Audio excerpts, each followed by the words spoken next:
ಈ ನೀರು ಬಂದು ನಮ್ಮ ಕೃಷ್ಣಾ ನದಿ ಕ್ಯಾಚ್ಮೆಂಟಲ್ಲಿ ಕಳ್ಳೋಲ್ ಹತ್ರ ಮುಟ್ಟಬೇಕಂದ್ರೆ ಸರಿಸುಮಾರು 1.5 ದಿವಸ ತಗೊಳ್ಳುತ್ತೆ. ಸದ್ಯಕ್ಕೆ ರಾಜಾಪುರ್ ಬ್ಯಾರೇಜ್ ಹತ್ರ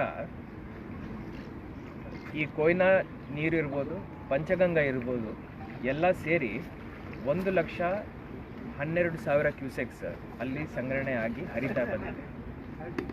ಅಲ್ಲಿಂದ ದುದ್ಗಂಗಾ ವೇದಗಂಗಾ ಜೋಡಣೆ ಆಗಿ ಕಳ್ಳೋಳ್ ಬ್ರಿಡ್ಜ್ ಹತ್ರ 1,48,000 ಕ್ಯೂಸೆಕ್ಸ್ ಈಗ ಕೃಷ್ಣಾ ನದಿಗೆ ಬಂದಿದೆ.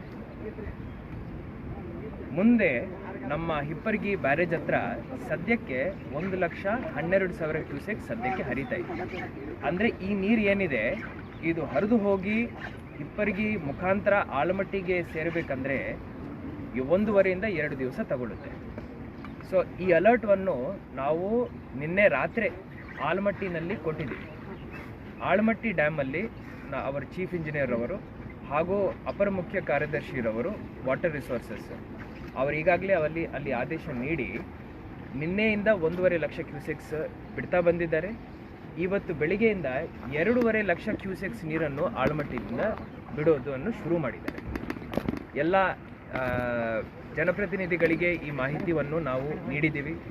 ಎಲ್ಲ ಮುಖಂಡರಿಗೆ ಹಾಗೂ ಮಾಧ್ಯಮದ ನಮ್ಮ ಸಮಿತ್ರರಿಗೂ ಈ ಮಾಹಿತಿಯನ್ನು ನೀಡಿದ್ದೀವಿ. ತಳಮಟ್ಟದಲ್ಲಿ ರಾಯಚೂರು ತನಕ ನಮ್ಮ ನಾರಾಯಣಪುರ ಡ್ಯಾಮ್ ಏನಿದೆ ಅಲ್ಲಿ ತನಕನೂ ನಾವು ಅಲರ್ಟನ್ನು ನಾವು ಸೌಂಡ್ ಮಾಡಿದ್ದೀವಿ.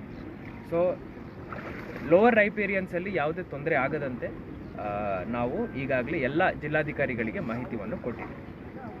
ಘಟಪ್ರಭಾ ಕ್ಯಾಚ್ಮೆಂಟ್ ನಾವು ನೋಡಬೇಕಂದ್ರೆ ಸದ್ಯಕ್ಕೆ ಹಿಡ್ಕಲಿಂದ 36,000 ಕ್ಯೂಸೆಕ್ಸ್ ನೀರನ್ನು ನಾವು ಬಿಡ್ತಾ ಇದ್ದೀವಿ. ಇದು ನಾವು ಬಹಳ ಕ್ಯಾಲ್ಕುಲೇಟ್ ಮಾಡಿ ಹಂತವಾಗಿ ಇನ್ಕ್ರೀಸ್ ಮಾಡ್ಕೊಂಡು ಬಂದಿದ್ದೀವಿ. ಫಸ್ಟ್ 15,000 ಕ್ಯೂಸೆಕ್ಸ್ ಬಿಟ್ಟಿದ್ದೀವಿ, ಮತ್ತು 20,000 ಕ್ಯೂಸೆಕ್ಸ್ ಬಿಟ್ಟಿದ್ದೀವಿ, ಮತ್ತು 25,000 ಬಿಟ್ಟಿದ್ದೀವಿ, ಮತ್ತು 30,000 ಕ್ಯೂಸೆಕ್ ಬಿಟ್ಟಿದ್ದೀವಿ, ಮತ್ತು 35,000 ಕ್ಯೂಸೆಕ್ಸ್ ಬಿಟ್ಟಿದ್ದೀವಿ. ಇದರ ಜೊತೆ ಮಾರ್ಕಂಡೇಯ ರೇಣುಕಾಸಾಗರ ಡ್ಯಾಮಿಂದ ಈಗ ಅದನ್ನು ಹಂತವಾಗಿ 2,000, 3,000, 4,000 ಈಗ 7,000 ಕ್ಯೂಸೆಕ್ಸ್ನು ಬಿಟ್ಟಿದ್ದೀವಿ. ಇದು ಯಾಕೆ ಹಂತವಾಗಿ ಬಿಡ್ತಾ ಬಂದಿದ್ದೀವಿ ಅಂದರೆ ಜನರಿಗೆ ತೊಂದರೆ ಆಗಬಾರ್ದಂತ ಹೇಳಿ, ರೈತರಿಗೆ ತೊಂದರೆ ಆಗಬಾರ್ದಂತ ಹೇಳಿ ಸ್ಲೋಲಿ ಇದು ರಿಲೀಸ್ ಮಾಡಿಕೊಂಡು ಇನ್ಕ್ರೀಸ್ ಮಾಡ್ಕೊಂಡು ಬಂದಿದ್ದೀವಿ. ಈ ಎರಡೂ ನಮ್ಮ ಈ ಕ್ಯಾಚ್ಮೆಂಟಿಂದ ಜಲಪಾತ್ರದಿಂದ ಈಗ ಲೋಳ್ಸೂರು ಬ್ರಿಡ್ಜಿಗೆ ಈ ಪಾಯಿಂಟ್ ನಾವು ಎಲ್ಲಿ ನಿಂತ್ಕೊಂಡಿದ್ದೀವೋ ಇಲ್ಲಿ ಬಂದು ಸಂಗ್ರಹಣೆ ಆಗುತ್ತೆ. ಇಲ್ಲಿ ಒಟ್ಟು ಸೇರಿ ಕ್ಯಾಚ್ಮೆಂಟ್ ನೀರು ಇರ್ಬೋದು, 2 ನದಿಗಳ ನೀರು ಇರ್ಬೋದು, ಡ್ಯಾಮಿಂದ ಏನು ರಿಲೀಸ್ ಮಾಡಿದ್ದೀವಿ ಆ ನೀರು ಇರ್ಬೋದು, ಒಟ್ಟು ಸೇರಿ 66,000 ಕ್ಯೂಸೆಕ್ಸ್ ನೀರು ಈಗ ಹರಿತಾ ಇದೆ. ತಾವು ನಮ್ಮ ಹಿಂದುಗಡೆ ನೋಡ್ಬೋದು, ಈಗ ಲೋಳ್ಸೂರು ಬ್ರಿಡ್ಜ್ ಈಗ ಜಸ್ಟ್ ಮುಳುಗಡೆ ಆಗಿದೆ. ಇದಕ್ಕೆ ಪರ್ಯಾಯ ವ್ಯವಸ್ಥೆ ಆಲ್ರೆಡಿ ನಮ್ಮ ತಹಶೀಲ್ದಾರ್ ಅವರು ಮಾಡ್ಕೊಂಡಿದ್ದಾರೆ. ಬ್ಯಾರಿಕೇಡಿಂಗ್ ಇಟ್ಟಿದ್ದೀವಿ. ತಮ್ಮ ಪ್ರೇಕ್ಷಕರಿಗೆ ತಮ್ಮ ಮುಖಾಂತರ ನನ್ನ ಮನವಿ ಏನಂದರೆ, ಈಗ ನಿನ್ನೆ ಇವತ್ತು ರೆಡ್ ಅಲರ್ಟ್ ಘೋಷಣೆ ಆಗಿದೆ. ರೆಡ್ ಅಲರ್ಟ್ ಈಗ ನಡೀತಾ ಇದೆ. ಮಳೆ ಪ್ರಮಾಣ ಸ್ವಲ್ಪ ಕಡಿಮೆ ಆಗಿದೆ ಅಂತ ಹೇಳಿ ತಾವುಗಳು ಹೊರಗಡೆ ಹೋಗಿ ನದಿ ಪಾತ್ರಕ್ಕೆ ಹೋಗಿ ನದಿ ಬದಿಗೆ ಹೋಗೋದು ಸ್ವಲ್ಪ ಪ್ರಾಬ್ಲಮ್ಯಾಟಿಕ್ ಆಗುತ್ತದೆ. ಅದರಿಂದ ಎಲ್ಲರೂ ಸುರಕ್ಷಿತವಾಗಿ ಇರ್ರಿ. ನಮ್ಮ ರೈತ ಬಾಂಧವರಿಗೆ, ತಮ್ಮ ಪ್ರೇಕ್ಷಕರಾಗಿರ್ತಾರೆ, ಅವರಿಗೆ ಹೋಗಿ ಬೋರ್ವೆಲ್ ಆನ್ ಮಾಡೋಣ ಅಂತ ಹೇಳಿ ನದಿ ಬದಿಗೆ ಹೋಗೋ ಏನು ಅದೊಂದು ಅಭ್ಯಾಸ ಇದೆ. ಈಗ ರೆಡ್ ಅಲರ್ಟ್ ಇದ್ದಾಗ ಅದನ್ನು ಸ್ವಲ್ಪ ಅವರು ಅವಾಯ್ಡ್ ಮಾಡಬೇಕಂತ ಹೇಳಿ ನಾನು ಕೋರ್ಕೊಳ್ತಾ ಇದ್ದೀನಿ. ಈಗ ನಿನ್ನೆ ಗೋಕಾಕಲ್ಲಿ ದುರದೃಷ್ಟವಶಾತ್ತು ಒಂದು ಮರಣ ಆಗಿದೆ. ಒಬ್ಬ ಮಹಿಳೆ, 57 ವರ್ಷದ ಮಹಿಳೆ, ಶಿಥಿಲಾವಸ್ಥೆಯಲ್ಲಿ ಅವರ ಮನೆ ಇತ್ತು. ಪಾಪ ಮನೆ ಬಿದ್ದು ಅವರು ತೀರ್ಕೊಂಡಿದ್ದಾರೆ. ಸರ್ಕಾರದಿಂದ ಹಾಗೂ ಜಿಲ್ಲಾಡಳಿತದಿಂದ ನಾವು ಅವರ ಕುಟುಂಬಸ್ಥರಿಗೆ ಸಾಂತ್ವನವನ್ನು ಹೇಳ್ತಾ ಇದ್ದೀವಿ. ಜೊತೆಯಲ್ಲಿ ನಾವು ತಹಶೀಲ್ದಾರ್ ಅವರಿಗೆ ಹೇಳಿದ್ದೀವಿ ಹಾಗೂ ಸ್ಥಳೀಯ ಶಾಸಕರಿಗೂ ನಾವು ಮಾಹಿತಿಯನ್ನು ನೀಡಿದ್ದೀವಿ. ಪರಿಹಾರವನ್ನು ತಕ್ಷಣವೇ ಬಿಡುಗಡೆ ಮಾಡಬೇಕಂತ ನಾವು ಹೇಳಿದ್ದೀವಿ. ಅವರು ಮಾಡ್ತಾರೆ. ಜೊತೆಯಲ್ಲಿ ಅವರ ಸಂಬಂಧಿಕರು ಇಬ್ಬರಿಗೆ ಸ್ವಲ್ಪ ಗಾಯ ಆಯಿತು. ಅವರಿಗೆ ನಾವು ಹಾಸ್ಪಿಟಲ್ಗೆ ಸೇರಿಸ್ಕೊಂಡಿದ್ದೀವಿ. ಅಲ್ಲಿನೂ ಉಚಿತವಾಗಿ ಎಲ್ಲ ನಾವು ಟ್ರೀಟ್ಮೆಂಟ್ ಕೊಡಿಸ್ತಾ ಇದ್ದೀವಿ. ಹಾಗೂ ಡಿಸಾಸ್ಟರ್ ಮ್ಯಾನೇಜ್ಮೆಂಟ್ ಆ್ಯಕ್ಟ್ ಅಡಿಯಲ್ಲಿ ಸ್ವಲ್ಪ ಅವರಿಗೆ ಪರಿಹಾರ ಕೊಡಲಿಕ್ಕೂ ಅವಕಾಶ ಇದೆ. ಅದಕ್ಕೆ ಸ್ವಲ್ಪ ರೂಲ್ಸ್ ಇದ್ದಾವೆ. ಅದರ ಬಗ್ಗೆನೂ ನಾನು ತಹಶೀಲ್ದಾರ್ ಅವರ ಜೊತೆ ಚರ್ಚೆ ಮಾಡಿದ್ದೀನಿ. ಈಗ ನಮ್ಮ ಜಿಲ್ಲೆಯಲ್ಲಿ SDRF NDRF ತಂಡಗಳನ್ನು ನಾವು ಸಿದ್ಧ ಮಾಡ್ಕೊಂಡು ಇಟ್ಕೊಂಡಿದ್ದೀವಿ. SDRF ತಂಡ ನಮ್ಮ ಜಿಲ್ಲೆನಲ್ಲೇ ಸ್ಟೇಷನ್ ಇರುತ್ತೆ, ಸೊ ಅದೇನು ತೊಂದರೆ ಇಲ್ಲ. NDRF ತಂಡ ನಮ್ಮ ಪ್ರಧಾನ ಕಾರ್ಯದರ್ಶಿ ಡಿಸಾಸ್ಟರ್ ಮ್ಯಾನೇಜ್ಮೆಂಟ್ ರವರು ನಮಗೆ ಏನು ಮಾಹಿತಿಯನ್ನು ನೀಡಿದ್ದಾರೆ ಅಂದರೆ, ನೀವು ನನಗೆ 4 ತಾಸು ಮುಂಚೆ ಹೇಳಿಬಿಟ್ಟಿದ್ದೀರಂದರೆ ಇಡೀ NDRF ತಂಡವನ್ನು ನಾವು ಬೆಳಗಾವಿಗೆ ಕಳಿಸ್ತೀವಿ. ಬೆಳಗಾವಿ ಹಾಗೂ ಉತ್ತರ ಕನ್ನಡ ಜಿಲ್ಲೆ ನಮಗೆ ಹೈ ಪ್ರಯಾರಿಟಿ ಡಿಸ್ಟ್ರಿಕ್ಟ್ಸ್ ಅಂತ ಅವರು ನಮಗೆ ಹೇಳಿದ್ದಾರೆ. ಅದರ ಪ್ರಕಾರ ನಾವು ಎಲ್ಲ ಕಡೆ ಹೋಗಿ ನೋಡ್ತಾ ಇದ್ದೀವಿ. ನಾನಿರ್ಬೋದು, ನನ್ನ CO ಅವರಿರ್ಬೋದು, ಹಾಗೂ ಪರೀಕ್ಷಾರ್ಥಿ IAS ಅಧಿಕಾರಿಗಳಿರ್ಬೋದು, ಎಲ್ಲ ತಹಶೀಲ್ದಾರ್ಗಳು, EOಗಳು ಹಾಗೂ ಆರೋಗ್ಯ ಇಲಾಖೆ ಸಿಬ್ಬಂದಿಗಳು ಎಲ್ಲರೂ ನಾವು ಫೀಲ್ಡ್ನಲ್ಲೇ ಇರ್ತೀವಿ. ಎಲ್ಲ ಎಲ್ಲ ಪರಿಹಾರ ಕೇಂದ್ರಗಳಿಗೆ ಹೋಗಿ ಭೇಟಿನೂ ಕೊಡ್ತೀವಿ.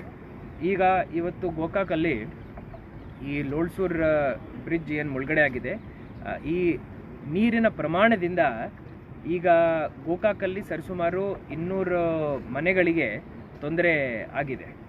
200 ಮನೆ ಅಲ್ವಾ? 200 ಮನೆಗಳಿಗೆ ತೊಂದರೆ ಆಗಿದೆ. ಅವರಲ್ಲಿ ಯಾರ್ಯಾರು ನಮ್ಮ ಪರಿಹಾರ ಕೇಂದ್ರಕ್ಕೆ ಬರಲಿಕ್ಕೆ ಸಿದ್ಧರಿದ್ದಾರೋ ಅವನ್ನ ಈಗಾಗಲೇ ನಾವು ಶಿಫ್ಟ್ ಮಾಡ್ಕೊಂಡಿದ್ದೀವಿ.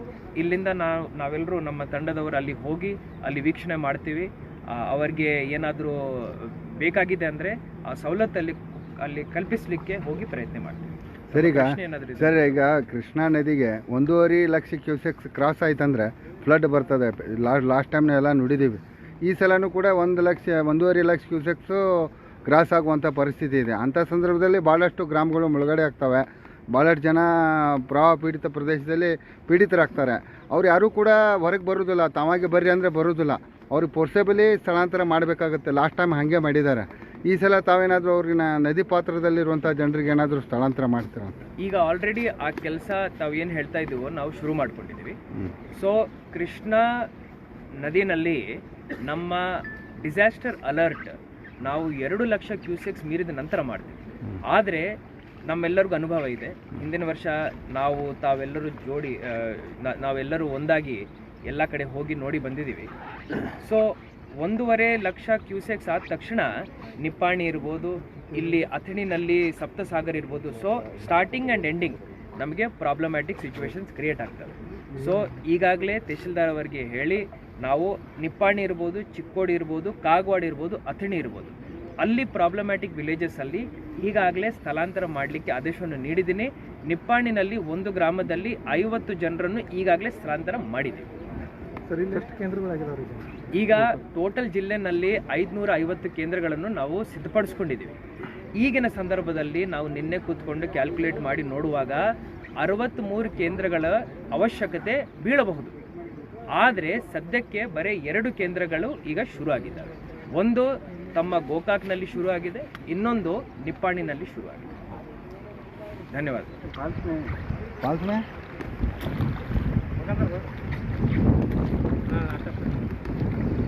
ಸರಿ ನಾ ಬರಬಾರ್ದು.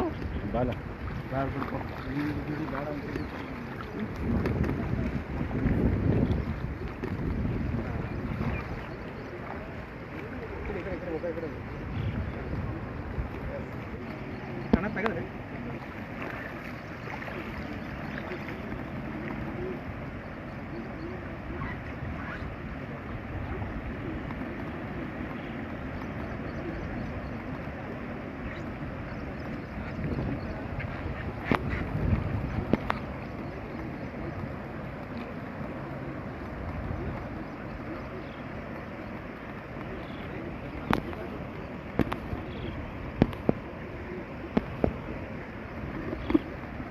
ಪ್ರವಾಹದ ಸ್ಥಿತಿ ನಿರ್ಮಾಣವಾಗಿರುವಂಥದ್ದು. ಬೆಳಗಾವಿ ಜಿಲ್ಲಾಡಳಿತವು ಕೂಡ ಪ್ರವಾಹ ಎದುರಿಸಲು ಸಕಲ ಸಜ್ಜಾಗಿರುವಂಥದ್ದು. ಸದ್ಯ ನಮ್ಮ ಜೊತೆಗೆ ಮಾತಾಡೋಕ್ಕೆ ಬೆಳಗಾವಿ ಜಿಲ್ಲಾಧಿಕಾರಿ ಮೊಹಮ್ಮದ್ ರೋಷನ್ ಅವರು ಇರುವಂಥದ್ದು. ನೋಡ್ಬೋದು ದೃಶ್ಯದಲ್ಲಿ ಈಗಾಗಲೇ ನೀರಾವರಿ ಇಲಾಖೆ ಅಧಿಕಾರಿಗಳಿಂದ ಸಂಪೂರ್ಣ ಮಾಹಿತಿಯನ್ನ ಬೆಳಗಾವಿ ಜಿಲ್ಲಾಧಿಕಾರಿಗಳು ಪಡಿತಾ ಇದ್ದಾರೆ. ಅವರನ್ನೇ ಮಾತಾಡ್ಸೋಣ. ಸರ್, ಸದ್ಯ ಹೇಗಿದೆ ಸರ್? ಚೇತನ್, ಈಗ ನಿಮಗೆ